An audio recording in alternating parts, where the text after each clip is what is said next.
सोलानी नदी पर बनाए गए वैकल्पिक रपटे को लेकर राजनीति हुई शुरू। कांग्रेस व आप कार्यकर्ताओं ने उठाया मुद्दा, धरना प्रदर्शन की दी चेतावनी। आपको बता दें कि रुड़की के हरिद्वार रोड पर सोलानी नदी पर बना पुल लगभग 1 साल पहले क्षतिग्रस्त हो गया था, जिसको लेकर दिल्ली से पहुंची टीम के द्वारा निरीक्षण करने के बाद पुल पर भारी वाहनों की आवाजाही पर रोक लगा दी गई थी। वहीं पुल के दूसरी तरफ कई स्कूल होने के चलते स्कूल बस भी नहीं जा रही थी।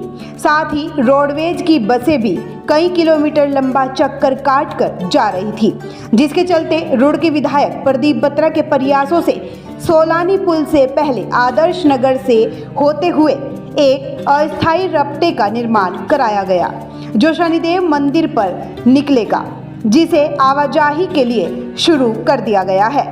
आज अस्थायी रपटे पर कांग्रेस महानगर अध्यक्ष राजेंद्र चौधरी के नेतृत्व में कांग्रेस कार्यकर्ता व आम आदमी पार्टी के कार्यकर्ता पहुंचे और रपटे के निर्माण को लेकर सवाल उठाए।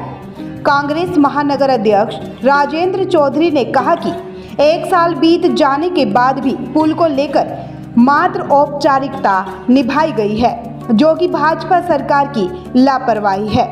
उन्होंने कहा कि आने वाले समय में बरसात आने के बाद यह रपटा क्षतिग्रस्त हो जाएगा और हालात पहले जैसे ही हो जाएंगे।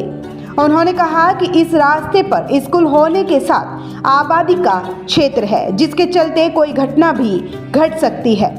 उन्होंने कहा कि इस गंभीर मुद्दे को लेकर जॉइंट मजिस्ट्रेट के साथ वार्ता कर संबंधित अधिकारियों से जवाब मांगा जाएगा।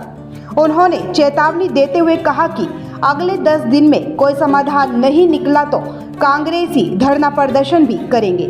आम आदमी पार्टी नेता दीपक लाखवान ने कहा कि आनन फानन में आबादी क्षेत्र के बीच से रास्ता निकालकर यह रपटा बनाया गया है, जिसको लेकर स्थानीय लोगों में भी रोष है। उन्होंने आरोप लगाते हुए कहा कि जनप्रतिनिधियों के द्वारा जनता के पैसों का बंदरबाट किया जा रहा है, जिसे बर्दाश्त नहीं किया जाएगा।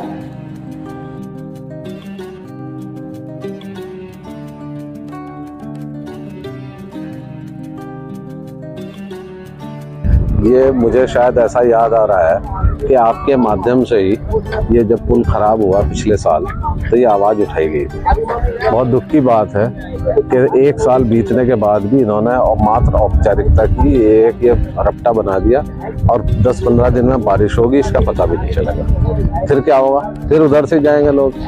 दरअसल ये तो हमारे स्थानीय जो सांसद रहे या वर्तमान में जो लड़ रहे हैं, जो भाजपा की सरकार है, उनकी लापरवाही है। जब 1 साल पहले विभाग ने कह दिया कि ये पुल चलने योग्य नहीं रहा, भारी वाहनों के लिए नहीं रहा, और इस समय 4 धाम यात्रा भी चल रही है। इस समय हरिद्वार में सबसे ज्यादा जो है तीर्थ यात्री जा रहे। इस समय जो है परीक्षाएं चली अभी पिछले महीने।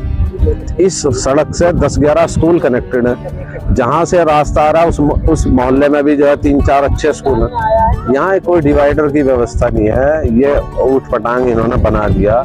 अभी इसमें पता नहीं क्या गोलमाल करेंगे, और ये 15 दिन के लिए वैकल्पिक व्यवस्था है। अगर सरकार चाहती, अगर सरकार जनता के मुद्दे पर गंभीर होती तो अब तक तो नया पुल बन भी जाता। मैं कह रहा हूँ वैकल्पिक व्यवस्था पिछले वर्ष की जानी चाहिए थी, जब सितंबर-अक्टूबर में इस पुल के बारे में बहुत गंभीरता से बात उठी, क्योंकि ये तो पिछले साल मार्च-अप्रैल से बंद है।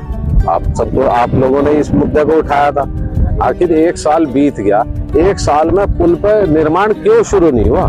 ट्रैफिक की व्यवस्था नहीं है, कोई डिवाइडर नहीं है। कोई बड़ा हादसा हो गया तब वहाँ जो आदर्श नगर का चौक है, वहाँ पे बीच में पोल लगा हुआ, झंडा चौक, लोकल राजनीति की वजह से। अरे भाई, अगर आपको इस रूट की व्यवस्था करनी थी तो जो एंक्रोचमेंट है वो हटाना था। खंबे साइड में करने थे, बिजली के तार हैं, खंबे हैं, उन्हें ठीक करते। यहाँ एक जो है हमारे रुड़की में जगह जगह वो बड़े डिवाइडर वो लगा देते, ताकि कम से कम एक्सीडेंट होने की संभावना तो कम होती।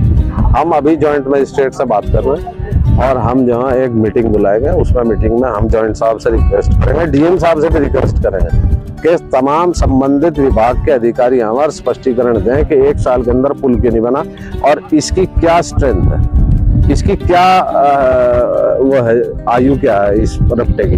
क्योंकि हम चाहते हैं परमानेंट इलाज हो। ये थोड़ा कि 15 दिन के लिए बना दिया फिर ये बारिश में बह जाएगा, फिर दोबारा बनाओगे। पिछले साल बरसात में उस पुल में हल्का सा वाइब्रेशन आया और विधायक जी ने यहाँ पे लेकर आए। वो बात नहीं, लेकिन एक साल तक वो मरम्मत या उस पुल के बराबर में दूसरा नया पुल ना बना करके अब जब यहाँ की जनता परेशान होने लगी और हम लोग वो सड़कों पर उतरने लगे तो विधायक जी ने आनंद फानन में दिमाग लगाया और एक ऐसी तरफ से एक मोहल्ले के अंदर से रास्ता निकाल दिया ये, और ये ऐसी जगह से रास्ता निकला जहाँ शाम के समय बच्चे भी खेलते रहते सब कुछ। अब यहाँ से ये हाईवे निकाल दिया, आप देख रहे होंगे स्कूल की बसों के अलावा सारा ट्रैफिक यहाँ से चल गया। वहाँ जाम रहने लगा, आपस में लोग लड़ रहे हैं, भिड़ रहे हैं, एक दूसरे के गुत्थम गुत्था चल रही है। मैंने ऐसी वीडियो पे आपको दिखाई होगी। अब क्या होता है कि विधायक जी को पता लगा है कि यहाँ जमीनें हैं कुछ, और उस जमीन के रेट बढ़ जाएंगे, हाईवे टाइप का निकाल दिया होगा उन्होंने, देखेंगे तो 15 दिन के चलना। विधायक जी से मेरा ये कहना है कि आप शहर के विधायक हो, चुने हुए तीसरी बार के विधायक हो, इतना भी मत लोगों को परेशान करो कि लोग जो है तुम्हें बिल्कुल ही घर पे आके जो है धरना प्रदर्शन करने लगे। ये विवादित रहना चाहते हैं, मुझे ऐसा लगता है विधायक जी। अगर विधायक जी का स्कूल इधर होता, इधर की ओर, तो शायद वही पुल चालू करवा दिया होता विधायक जी ने। सरकार चाहती 24 घंटे के अंदर उस पुल पर दूसरे उसके पुल के बराबर दूसरा निर्माण कार्य चल चुका होता है।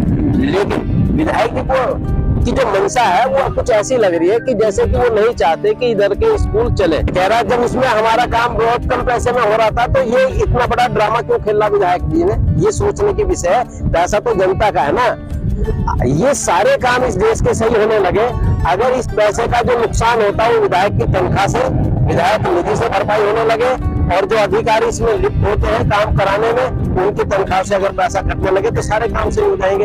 अभी हम ज्ञापन देंगे मुख्यमंत्री को, प्रधानमंत्री को, जिनकी सरकार है उन्हीं को कहेंगे हम तो, और अगर जरूरत पड़ी तो हम लोग यहाँ धरने पे बैठेंगे भाई जी, हम धरने पे बैठेंगे, यहाँ पर भी बैठेंगे और स्कूल को चालू कराने के लिए भी बैठेंगे।